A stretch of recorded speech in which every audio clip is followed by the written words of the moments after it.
Assalamualaikum warahmatullahi wabarakatuh.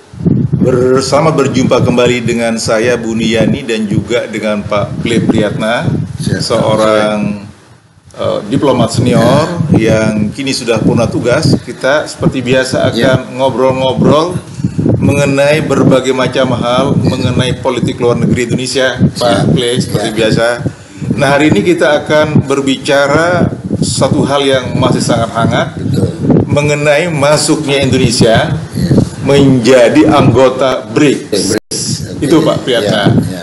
Silakan Pak Priyatna, kita kasih kesempatan untuk memberikan kita insight, pandangan-pandangan terbaiknya agar memberikan pencerahan kepada pemirsa KBA News. Indonesia has formally joined BRICS as a full member. The announcement was made by Brazil, which currently holds the rotating presidency of the BRICS group.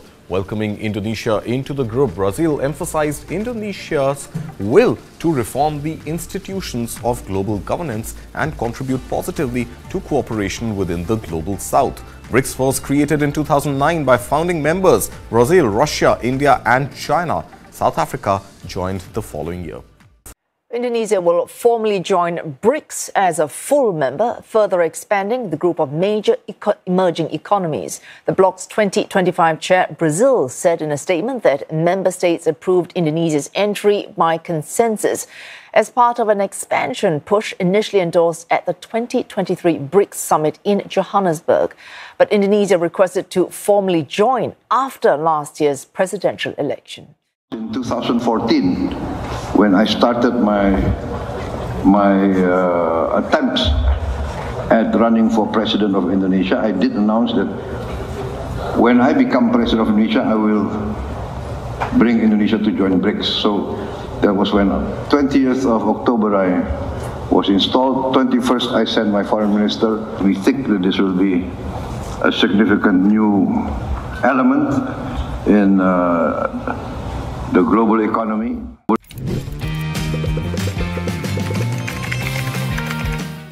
Siap. Terima kasih Mas Buni dan para pemirsa sekalian. Assalamualaikum warahmatullahi wabarakatuh. Waalaikumsalam. Jadi hari ini 10 Januari di Kementerian Luar Negeri ada acara pernyataan pers tahunan Menteri Luar Negeri. Ada dua hal yang disinggung oleh beliau hari ini. Yang penting adalah mengenai BRICS, masuknya Indonesia menjadi anggota secara formal menjadi anggota BRICS. Kemudian satu lagi mengenai pernyataan mengenai Palestina, komitmen kita terhadap kemerdekaan Palestina dan solusi dua negara seperti itu. Jadi yang pertama saya singgung itu mengenai BRICS ya, mengenai BRICS. BRICS itu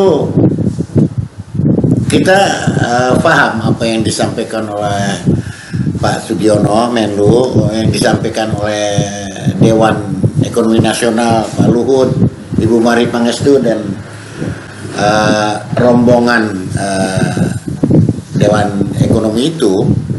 Jadi intinya yang saya tangkap bahwa masuknya Indonesia ke dalam BRICS itu tepat. Ya, saya setuju, memang tepat. Tapi kita coba lihat dari sisi yang agak ke belakang bahwa BRICS itu sebetulnya sudah ada sejak 2009. Sekarang 15 tahun Indonesia baru resmi masuk menjadi anggota. 15 tahun. Betul. Perubahan yang begitu dahsyat di lingkungan geostrategis, di lingkungan internasional. Bagaimana perkembangan perdagangan, perkembangan kerjasama teknologi dan hal yang lain yang dialami oleh negara-negara BRICS sendiri itu. Jadi kalau kembali seperti itu, sudah 15 tahun ini, tentunya ada ruang bahwa di periode yang sama ini kita aksesi pada banyak juga kerjasama ekonomi gitu. Di situ yang sudah lebih dulu ada ASEAN, kemudian juga di situ ada juga APEC, hampir kesamaan. Dan kerjasama RCEP yang sekarang baru itu, termasuk China, Amerika nggak ikut di situ. Nah, dari pendulum dari rangkaian kita ini yang keanggotaan di banyak kerjasama ekonomi ini gimana mengelolanya, kan publik gitu. Tumpang tindih, bagaimana cross cuttingnya, bagaimana memisahnya, bahwa misalnya di BRICS itu sekarang ini jelas ASEAN aja, Vietnam dan Thailand menjadi anggota, sementara kita juga anggota di ASEAN. Bagaimana memisahkan benang kerjasama ASEAN ini dengan kerjasama Vietnam, Thailand yang di BRICS? Apa bedanya? Bagaimana tidak membedakan itu? Bagaimana kita bisa memilah? Betul. Dan bisa menggabungkan kalaupun ada komplementer atau memilahnya. Ini bagaimana yang ASEAN, bagaimana yang BRICS? Semuanya sama gitu, negaranya sama, tidak berubah, tapi anggotanya sama, cuman format medium kerjasamanya yang berubah. Jadi ini yang publik rasakan. Yang kedua adalah bagaimana kita menghindari duplikasi. Apa yang akan nanti dilakukan oleh di BRICS itu sebetulnya sama yang akan dilakukan oleh ASEAN juga gitu. Di APEC juga. Di APEC juga gitu. Jadi duplikasi ini yang harus kita kendalikan. Jangan sampai redundant gitu ya. Itu. Kemudian karena kalau kita lihat Pak, BRICS itu penduduk 3,3 miliar misalnya. Sekian banyak anggota itu sekarang 11 plus ya. Termasuk 37,3% GDP dari purchasing power parity-nya. Jadi itu besar banget ya. Dan Cina itu dengan penduduk 1,4 di situ porsinya sudah mewakili 19,5, hampir lebih dari setengahnya kan. Nah, itu jadi Cina lagi. India hanya sebetulnya kecil, hanya 8. Saya lihat angka di data ini. Nah, terus kemudian di situ juga secara global US dan Uni Eropa itu hanya menguasai porsi pangsanya itu sekitar 14,5%. Jadi BRICS memang besar. Cina setengahnya dari BRICS itu. Jangan lupa nanti ada Rusia di situ. Nah, kemudian ekspor BRICS ini kalau kita lihat di data angka-angka itu dari tahun 2000 ke 2023 itu dari 10% meningkat 12%, menjadi berapa? 23 sekian. Ada kenaikan yang signifikan, kenaikan yang besar, naik 12,6. Sebaliknya di G7 kerjasama negara-negara maju di G7 itu dari 45 justru turun menjadi 28 kalau catatan angka-angka ininya, data statistiknya gitu. Begitu juga. Nah, ada yang mengatakan, termasuk dari Dewan Ekonomi itu, bahwa masuknya kita ke BRICS akan menambah sekitar pertumbuhan ekonomi kita 0,3%. Nah, ini secara ekonomi kan menjadi penting juga. Perekonomian yang tumbuh dan beragam, Indonesia juga tentunya berkomitmen untuk memberikan kontribusi dalam agenda-agenda yang dibahas oleh BRICS itu sendiri, termasuk diantaranya mendorong ketahanan ekonomi, kerjasama teknologi, dan juga kesehatan masyarakat.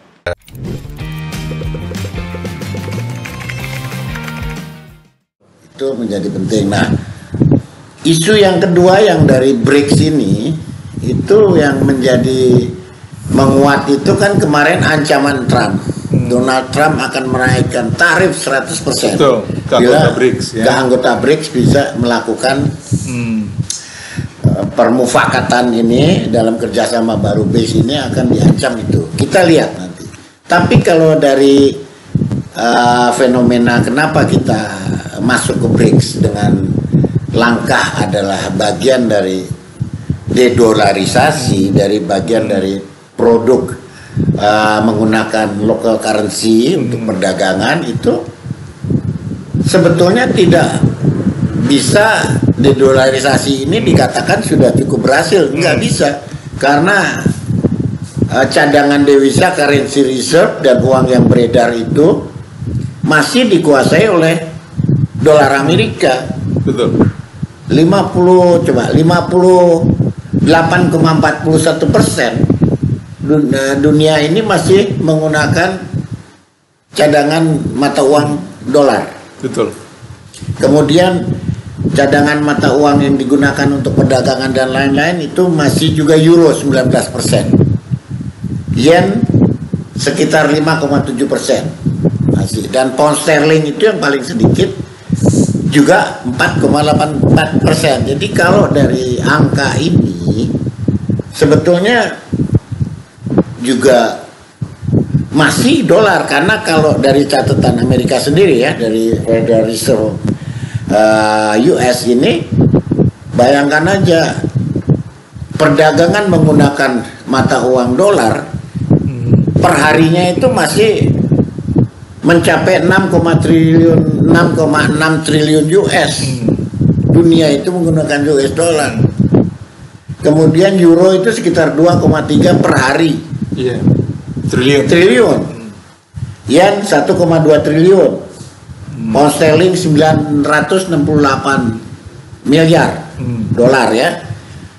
Australia 479 miliar. Jadi porsi ini kalau secara statistik masih dipegang oleh US dollar. Betul.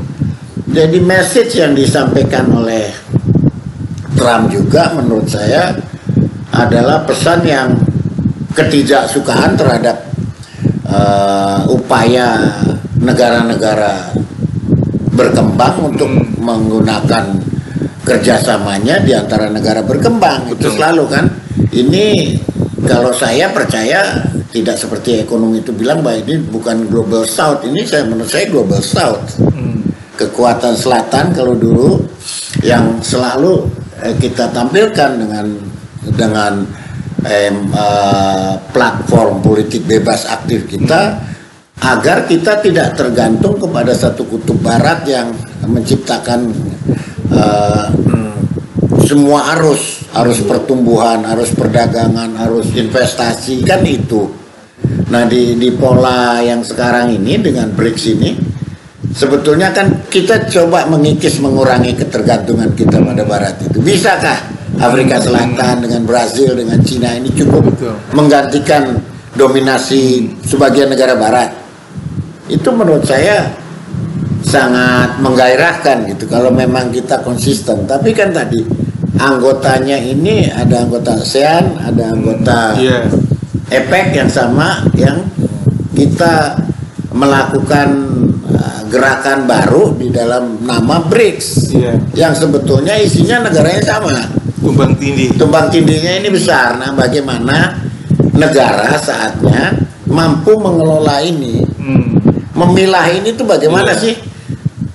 Negara yang kerjasama dengan negara-negaranya negara yang sama, plafon kerjasamanya beda-beda namanya. Ada APEC, ada ASEAN, ada apa namanya ini BRICS gitu, yang tentu pasti tumpang tindihnya ada, pasti komplementasinya ada, tapi plus minusnya juga pasti ada nih.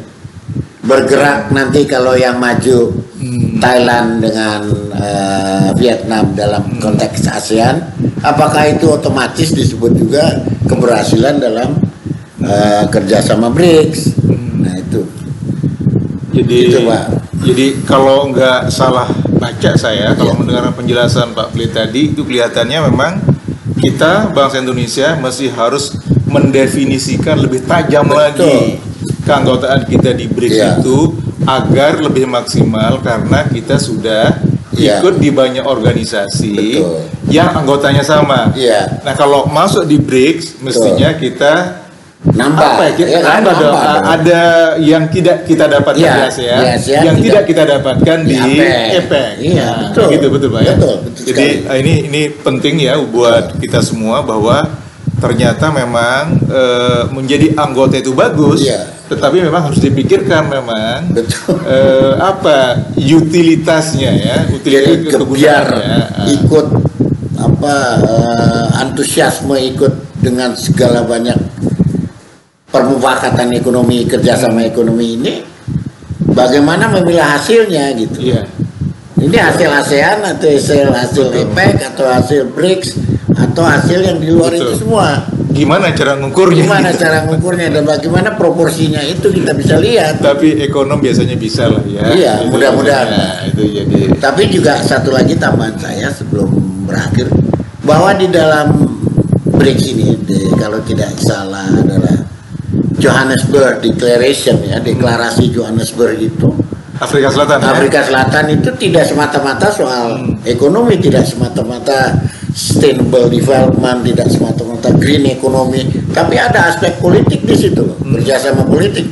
Ada 100 butir 99 plus kalau tidak salah. Banyak sekali. Banyak sekali dalam kerjasama itu yang dari forum BRICS ini kita bisa akselerasi ke hal-hal yang ekonomi politik gitu. Tidak hanya pure ekonomi, akses pasar yang diperluas, akses modal masuk diperluas, tapi juga aspek kerjasama politiknya, bagaimana standing negara berkembang ini menghadapi negara maju dalam konteks pembelaan terhadap kemerdekaan Palestina misalnya. Nah, itu. Iya. Jadi kelihatannya memang kita ulang sekali lagi ya. Mudah-mudahan ini jadi pelajaran kita semua bahwa memang masuk sebuah organisasi yang tidak usah yang global ya, tetapi juga mungkin yang kecil, lingkupnya kecil di dalam negeri atau di lingkup di sekitar RT RW atau apa gitu ya. Kalau banyak organisasi yang sama itu ngapain banyak-banyak. Nah, kecuali kalau memang berbeda-beda itu memang ini beda keuntungannya, ini beda keuntungannya, ini beda keuntungannya. Nah, kira-kira begitu ya inti dari pembicaraan kita hari ini. Baik Pak Priyatna, terima kasih banyak ya Pak ya untuk pencerahannya ini. Ini pembicaraan BRICS kita paling awal ya. Iya. Kita lihat perkembangannya dan nanti kita mudah-mudahan berguna untuk pemirsa kita, pemirsa KBA News ya. Jadi terima kasih Pak untuk pencerahannya. Jadi pemirsa, semoga bermanfaat. Kita akan sampai jumpa untuk pembicaraan yang lain ya. Kita akan bicara mengenai Palestina Pak ya. Baik, assalamualaikum warahmatullahi wabarakatuh. Waalaikumsalam warahmatullahi wabarakatuh.